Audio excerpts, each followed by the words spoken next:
দোলনায় সজ্জায়িত থাকা ভিক্ষুটি ভদন্ত ও পাইয়া ছাড়া মহাতেরো। টেকনাফ আদিবাসীদের মাঝে ফুটন্ত গোলাপের মতো আবির্ভূত হয়েছিলেন এই বুদ্ধ ভিক্ষু। নিজের জ্ঞান ও ধ্যান সাধনা সবটুকু উজাড় করে দিয়েছিলেন সবার মাঝে।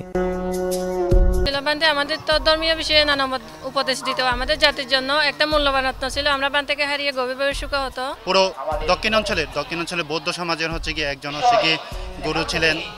হ্যাঁ, আমাদের কল্যাণ মিত্র ছিলেন বলা যায়। ওনার জীবন যৌবন ত্যাগ স্বীকার করেছেন আমাদের জাতির কল্যাণের জন্য।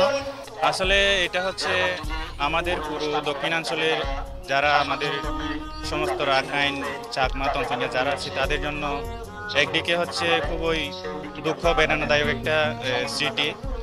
আমরা জানি না এরকম একটা বানতে আমরা আর কত বছর পরে পাই আমাদের মাঝে।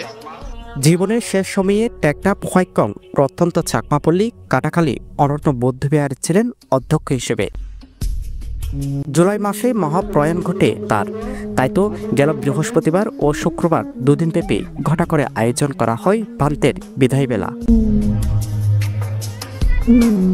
বিদায় জানানোর এই শোকোৎসবে শুক্রবার দিনভর ছিল নানান আয়োজন।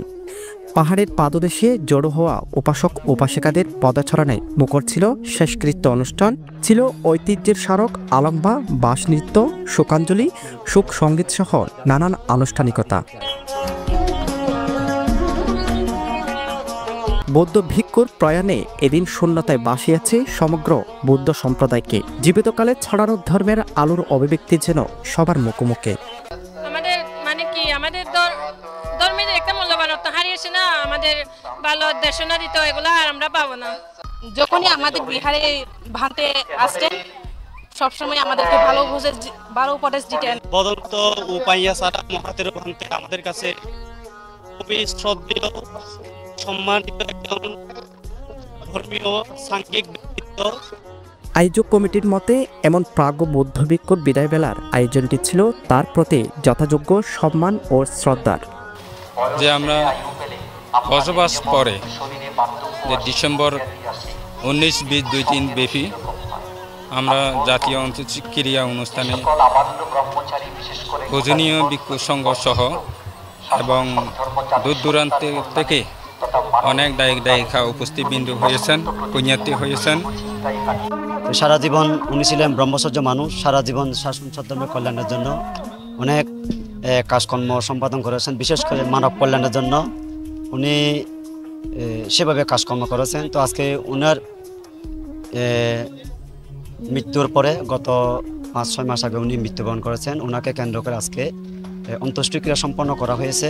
এরকম আর আমাদের বানতে আর কোথাও পাবো না। আশা করি আমাদের গ্রামে এরকম আমরা পাবো না।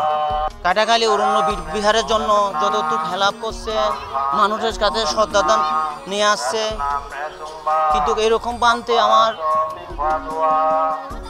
সংগ্রহ করার আমি আর কোথাও দেখতেছি না। অন্ত্যেষ্টিক্রিয়ার শেষ দিনে এদিন উপস্থিত ছিলেন দেশের বিভিন্ন প্রান্ত থেকে আগত বৌদ্ধ ভিক্ষুরা, ছিলেন বৌদ্ধ ধর্মীয় কল্যাণ ট্রাস্টের মাননীয় ট্রাস্টিও। আমাদের সমাজে হিন্দু, মুসলিম, বৌদ্ধ, খ্রিস্টান সবাই একত্রভাবে আজকে অনুষ্ঠানটা উপভোগ করতে পেরেছে, যার কারণে আমি কমিটিকে ধন্যবাদ, এলাকাবাসীকে ধন্যবাদ ও কৃতজ্ঞতা জানাই আপনাদের সবাইকে। সকাল গড়িয়ে যখন বিকাল এলো, শবদোলনায় শেষ শ্রদ্ধার অঞ্জলি আর শবমঞ্চে শবদেহ, তারপর শবশালার অগ্নি আলোয় বিদায়ের শেষ যজ্ঞ। উপাসক উপাসিকাদের মাঝে তখন ছাপ পড়ে চোখমুখে অশ্রুর বিনাচল। সাজম বড়ুয়া, সাজু, পেনোয়া নিউজ।